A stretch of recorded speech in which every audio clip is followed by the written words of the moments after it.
Yaqulul muallif rahimahullah, faslun utawi iki iku fasal. Wa juludul maitati utawi pira-pira kulite batang iku tathuru bisa suci bitibagi kelawan dan sama. Illa jildal kalbi kejaba kulite asu wal khinziri lan celeng wa malan hewan tawallada kang lair apa ma minhuma saking kalab lan khinzir au min ahadihima utawa saking salah suwijine kalab lan khinzir. Wa admul maitati lan utawi balunge batang wa sya'ruha lan wulune maitah iku najisun najis illal adamiyya kejaba anak Adam. Para pemirsa kajian Islami Channel yang dirahmati Allah Subhanahu wa taala, sebelum kita melanjutkan pada pembahasan masalah fikih, kami ingin menyebutkan beberapa faedah lugawiyah yang dapat kita ambil dari penggalan perkataan Al-Qadhi Abu Syuja' di sini. Al-Qadhi Abu Syuja' menyebutkan pada pasal ini lafadz al-maitah. Al-maitah dengan tanpa ditasdid yaknya artinya adalah bangkai. Adapun jika yaknya ditasdid sehingga menjadi al-mayyitah, maka artinya adalah mayat perempuan. Al-muallif rahimahullah berkata, pasal kulit bangkai bisa suci dengan disamak kecuali kulit anjing, babi, dan hewan yang terlahir dari keduanya atau dari salah satunya. Hewan yang terlahir dari keduanya, yakni dari anjing atau babi. Hewan yang terlahir dari salah satunya maksudnya adalah dari anjing atau dari babi dengan hewan yang suci. Contohnya anjing berhubungan dengan kambing. Maka anak yang terlahir dari hubungan antara anjing dan kambing tersebut, meskipun berupa kambing, hukumnya adalah seperti anjing. Kulitnya tidak bisa disamak, tidak bisa disucikan, dan hukumnya juga najis. Adapun tulang bangkai dan bulunya, itu juga najis, kecuali tulang dan rambut manusia. Karena mayat manusia hukumnya suci, sehingga tulang dan rambutnya juga hukumnya suci. Mayat manusia hukumnya suci karena Allah Subhanahu wa taala berfirman, "Wa laqad karramna bani Adam." Dari ayat ini para fuqaha berkesimpulan bahwa mayat manusia hukumnya suci, meskipun bukanlah muslim. Sedangkan firman Allah Subhanahu wa taala yang berbunyi innamal musyrikuna najas, maka artinya adalah akidah orang-orang musyrik itu harus kita jauhi, sebagaimana kita juga dianjurkan dan diperintah untuk menjauhi najis dan tidak mengotori badan kita dengannya. Dari pasal ini ada beberapa faedah fiqhiyah yang bisa kita ambil. Yang pertama adalah macam-macam hewan. Hewan ada yang boleh dimakan dan ada yang tidak boleh dimakan. Hewan yang boleh dimakan jika mati karena disembelih dengan cara yang benar, dengan cara yang sesuai dengan aturan syariat, maka hukumnya suci. Namun jika dia mati tanpa disembelih, seperti mati karena jatuh dari tebing, atau mati karena tertabrak mobil, atau mati karena disembelih tapi tidak sesuai dengan aturan syariat, maka hukumnya najis. Adapun hewan yang tidak boleh dimakan, jika mati maka bangkainya najis meskipun matinya karena disembelih. Faedah yang kedua adalah macam-macam kulit bangkai.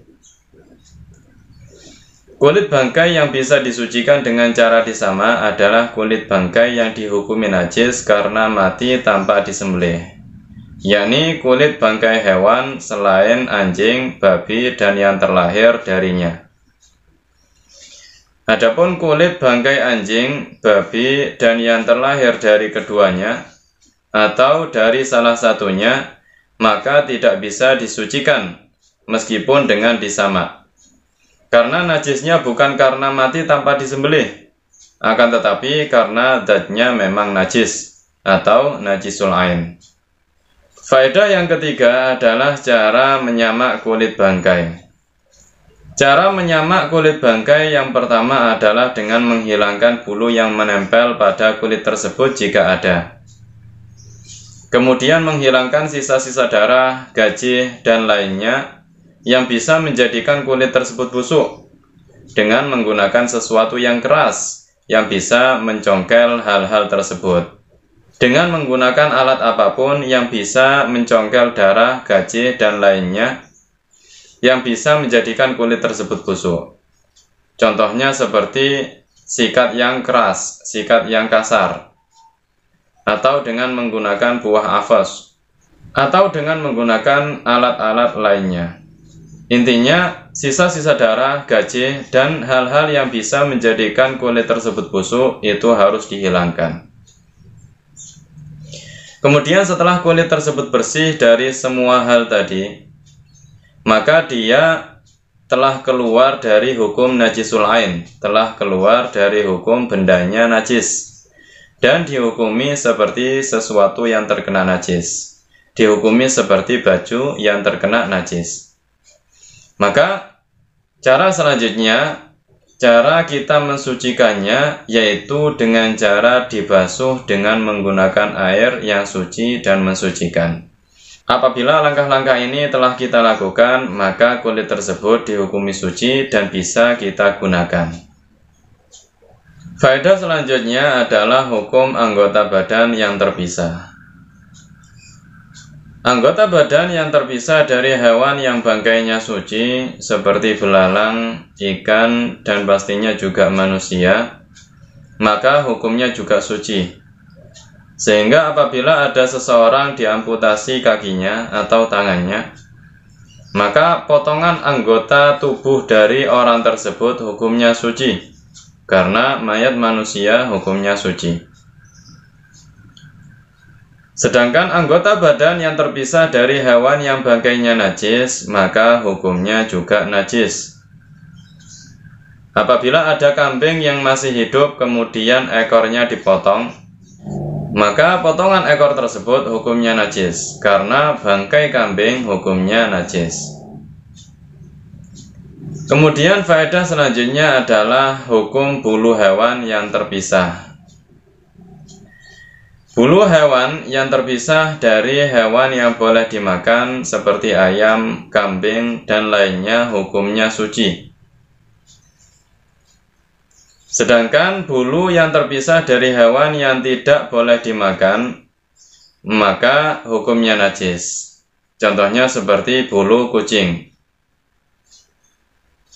Oleh sebab itu, bagi orang yang gemar memelihara kucing atau orang yang suka bermain dengan kucing, usahakan baju yang dia gunakan untuk sholat adalah selain baju yang dia pakai saat dia bermain dengan kucing, agar pada saat dia sholat, dia tidak membawa najis yang berupa bulu kucing.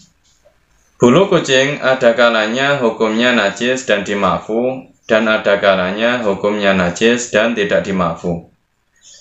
Bulu kucing tersebut hukumnya makfu atau dimaafkan, yakni sholat kita tetap sah meskipun pada badan kita atau pada baju kita terdapat bulu kucing, apabila jumlah bulu kucing tersebut sedikit, contohnya seperti 5 bulu atau 3 bulu.